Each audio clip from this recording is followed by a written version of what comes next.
What if I told you that your family is probably sending over $500,000 to banks over your lifetime? Money that could stay in your family forever instead. For example, what if your kids could pay their mortgage interest to your family trust instead of to Wells Fargo? Well, today I'm going to show you exactly how the savviest families in America do this using something called the family bank strategy. Hi, I'm Chuck Roulet. I'm an estate and elder law planning attorney licensed in Florida and in Minnesota. And I've been helping families protect and grow their wealth for almost 30 years. Now, before we begin, if you haven't already, make sure you click the like and subscribe button so you'll be notified when I post new videos like this one. If you have a question, post it in the comments below and I may answer it in an upcoming video. And if you stay until the end, I'll share some resources where you can discover more. So here's what most families don't realize. Over a lifetime, your family probably pays banks. Now, just here's some examples. $300,000 in mortgage interest on a typical home, $50,000 or more in car loan interest, hundreds of thousands for business loans, over $100,000 per child in student loans, plus credit cards and other debt. Add it all up, and your family might send over $500,000 to outside banks over 30 years. That's $500,000 leaving your family wealth system forever. But what if that money stayed in your family instead? This is where the family bank strategy comes in. Instead of your children borrowing from outside banks, they borrow from your family trust at fair interest rates. The trust acts like a private bank for your family. Your kids get the money they need, and all of the interest payments build wealth within the trust for future generations. Now, let me give you a real example. The Johnson family created a $2 million family trust. Here's what happened. Their son Michael borrowed $400,000 for a house, down payment at 5% interest from the trust. The daughter Sophia borrowed $150,000 to start her restaurant at 6%. Their son Carl, he borrowed $50,000 to pay off high interest credit cards at just 4%. Well, after 15 years, the trust had grown to over $3.2 million. The family kept $285,000 in interest payments that would have gone to outside banks. And this is the power of compound interest, and this is where this gets really powerful. When your family members pay interest back to the trust, that money doesn't disappear like bank payments do. It stays in the trust, growing for future generations. Think about it this way. A traditional bank loan, your son pays $150,000 in interest to the bank over 30 years. The bank gets rich, your family wealth stays flat. Now let's compare that to a family bank loan. Your son pays the same $150,000 to your family trust. That money grows at 6% for 20 more years.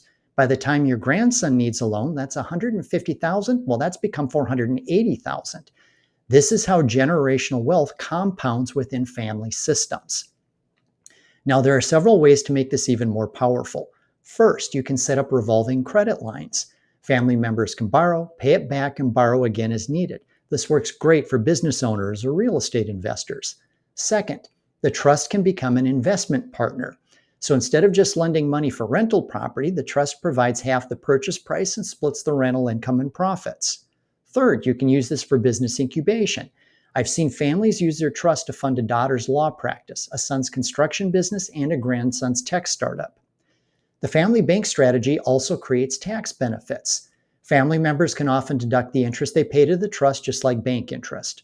Plus, when combined with proper asset protection trusts, the trust assets stay protected from creditors and divorce issues even when family members borrow from it. But this is important. This has to be done correctly.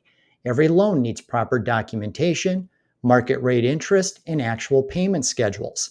The IRS is watching, and family loans that look like gifts can create tax problems. So let me share a real success story. One Minnesota family started with a $500,000 trust in 1995. 3 children borrowed $800,000 total over the years for home and businesses. They paid back $1.2 million with interest. By 2020, that trust was now worth $2.3 million. 5 grandchildren borrowed $1.5 million for college and business startups. Today, that trust is worth over $4 million. Over 30 years, this family kept over $2 million in interest payments within their family system instead of paying it to outside banks. So who does this work well for? Well, the family bank strategy works best for families with at least $1 to $2 million in trust assets, multiple family members who will use it over time, and a long-term perspective. You need family members who actually pay their debts. One deadbeat can ruin it for everyone. And most successful banks use professional trustees to make objective decisions and handle the paperwork without family drama.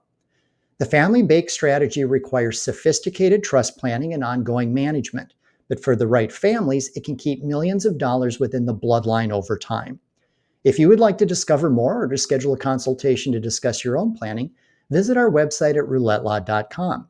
And if you'd like to discover even more, I'm hosting an exclusive online masterclass where I'll reveal strategies I use with my private clients to help them avoid probate, save on taxes, protect the money they leave for their kids in the event they get divorced, and much more. Click the link in the description below to sign up. Why make banks rich when you could be making your family rich instead? I hope you found this video helpful, and I look forward to seeing you in the masterclass in an upcoming video. Be well.